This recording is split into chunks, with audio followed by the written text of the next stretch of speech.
नमः शिवाय। सावन सोमवार की भावुक शिव कथा, जिसका नाम है बेलपत्र का आखिरी पता।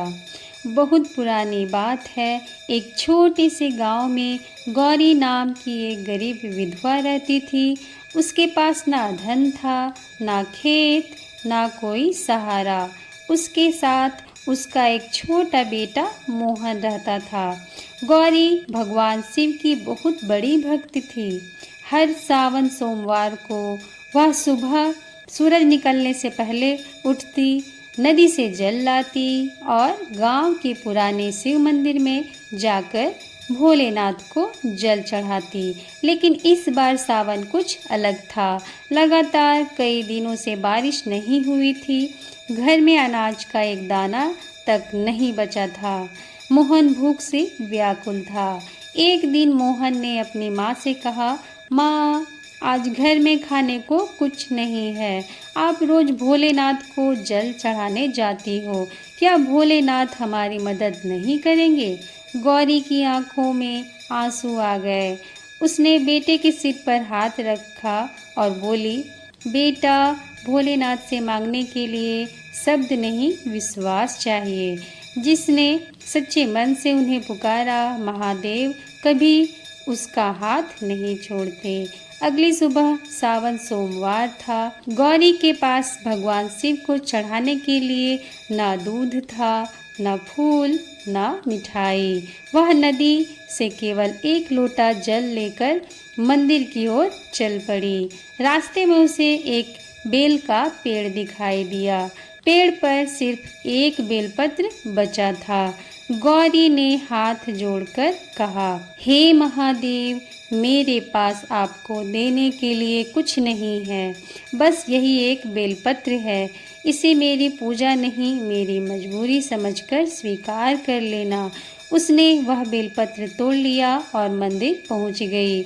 मंदिर में उसने शिवलिंग पर जल चढ़ाया। फिर कांपते हाथों से वह एकमात्र बेलपत्र शिवलिंग पर रख दिया और आंखें बंद करके बोली, भोलेनाथ, आज मैं अपने लिए कुछ नहीं मांगूंगी, बस मेरे बेटे को भूखा मत रखना।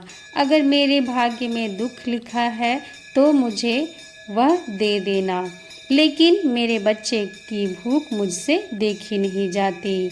यह कहते कहते गौरी फूट फूट कर रोने लगी। मंदिर में सन्नाटा था। तभी अचानक मंदिर के अंदर घंटी अपने आप बज उठी, टन टन टन। गौरी ने आंखें खोली, लेकिन वहाँ कोई नहीं था। उसने हाथ जोड़कर कहा, महादेव, क्या आपने मेरी बात सुन ली? तभी मंदिर के बाहर से किसी बूढ़े साधु की आवाज़ आई, माँ, जिसके आंसू सच्चे हों उसकी प्रार्थना महादेव तक पहुँचने में देर नहीं लगती। गौरी बाहर आई। वहाँ एक वृद्ध साधु खड़े थे। उन्होंने गौरी को एक छोटी सी पोटली दी और कहा, इसे घर ले जाओ। गौरी ने पोटली खोली तो उसमें थोड़ा सा अनाज था। वह साधु के चरणों में गिर पड़ी। बाबा, आप कौन हैं? साधु मुस्कुराए और बोले, जिसे तुम ढूंढ रही हो वह तुम्हारे मंदिर में है।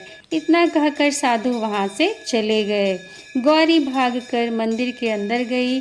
उसने शिवलिंग को देखा और उसकी आंखों से आंसू बहने लगे, क्योंकि शिवलिंग पर रखा वह एक बेलपत्र अब भी वहीं था, लेकिन उसके ऊपर ओस की तरह चमकती हुई जल की बूंदें थी।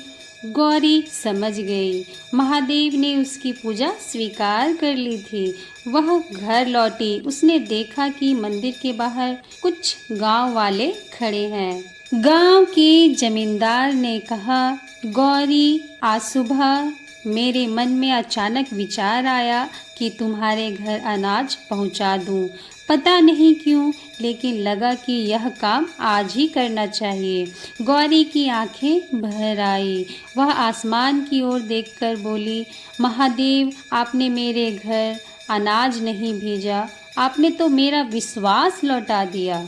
उस दिन के बाद गौरी की जिंदगी बदल गई, लेकिन उसने कभी यह नहीं कहा कि मेरी गरीबी खत्म हो गई। वह हमेशा कहती थी, मेरी गरीबी तो पहले भी थी, आज भी है। फर्क सिर्फ इतना है कि पहले मैं अपने दुख को अकेले सहती थी, अब मुझे पता है कि मेरे साथ मेरे भोलेनाथ खड़े हैं। और कहते हैं उस गांव में आज भी सावन के हर सोमवार को लोग उस पुराने शिव मंदिर में जाते हैं, वहां बेलपत्र चढ़ाते हैं और एक बात जरूर कहते हैं, महादेव को सोना चांदी नहीं, सच्चा मन चाहिए। अगर जीवन में कोई परेशानी है, घर में दुख है या कोई अपना दूर है, तो बस सच्चे मन से महादेव को याद कीजिए। जल है तो जल चढ़ाइए, नहीं तो हाथ जोड़कर ओम नमः शिवाय कह दीजिए, क्योंकि भोलेनाथ आपकी पूजा की चीज नहीं, आपकी भावना देखते हैं। विश्वास रखिए, देर हो सकती है लेकिन महादेव की कृपा में अंधेर नहीं।